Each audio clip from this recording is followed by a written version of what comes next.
Dje rreth orës 8:10 në rrugën 18 nëntori në Gostivar, zyrtarët policor nga Departamenti për Punë të Brendshme Gostivar kanë arrestuar personin ZN 23 vjeç nga Gostivari, i cili ishte në kërkim bazuar në urdhër gjykate për vuajtjen e dënimit me burg. Ai është dërguar në institucionin dëshkues korrektues Burgu i Tetovës për të vuajtur dënimin. Dje në sektorin për punë të brendshme Tetov, nga qendra urgjente Tetov, kanë raportuar se tek ata ishte sjell personi AM 46 vjeç nga fshati Xhepçishti i Tetovës me lëndime të rënda trupore. Sipas raportit, ai i ka marrë lëndimet gjatë kryerjes së punëve ndërtimore tek një person tjetër në fshat. Ekip nga SPB Tetov kanë kryer inspektim në vendngjarje. Dje rreth orës 18:30 në departamentin e policisë Gallat, AM 21 vjeç nga fshati Debresh ka raportuar se rreth orës 11:45 në fshatin Debresh, pas një debati të shkurtër verbal,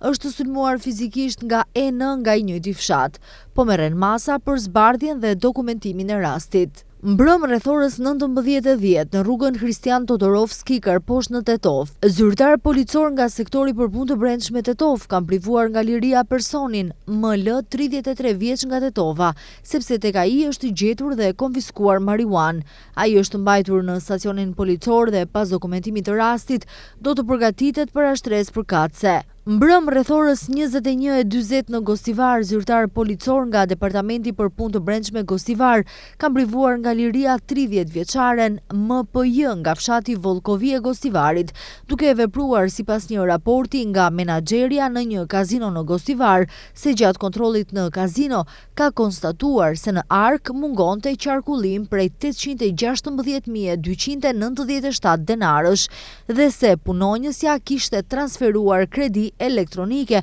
dhe kishte shpenzuar parat duke luajtur në aparate. Ajo është mbajtur në stacionin policor dhe pas dokumentimit të rastit, kundër saj do të përgatitet për ashtresë përkatëse. Sot pas mesnate në departamentin e policisë Grupçin, JB 47 vjeç nga fshati Bojane Shkupit ka raportuar se ditën e mëparshme rreth orës 22:20 në fshatin Zhelin të Tetovës është sulmuar fizikisht nga një person, po merren masa për zbardhjen dhe dokumentimin e rastit. Sot pas mesnate përmes sektorit për punë të brendshme Tetov, JT nga Tetova ka raportuar se në objektin e tij hotelerik në Tetov kishte ardhur një vajzë mitur, e cila nuk dinte të thoshte se nga ishte. Menjëherë është vepruar lidhur me raportin dhe zyrtarët policor në bashkëpunim me zyrtar nga Qendra për Punë Sociale Tetov, ku kanë konstatuar se bëhet fjalë për AM 16 vjeç nga Shkupi, për të cilën në stacionin policor Bit Pazar më datë 30/9/2025,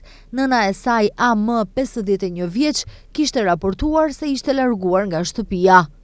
Dje rreth orës 16:10 në fshatin Gajre Tetov, zyrtar policor nga SPB Tetov kanë privuar nga liria personin RM 58 vjeç nga fshati Gajre për shkak të dyshimit të bazuar se ka kryer veprën penale, ndihmë e kryerësit gjatë kryerjes së veprës penale e dënueshme sipas nenit 365 të kodit penal, gjegjësisht se e ka ndihmuar personin DM nga i njëjti fshat, i cili dje u arratis nga zyrtarët policor në Tetov dhe po merren masa për gjetjen e tij. RM është mbajtur në stacion policor për procedurë të mëtejshme dhe kundër tij do të pasojë parashtresë përkatëse.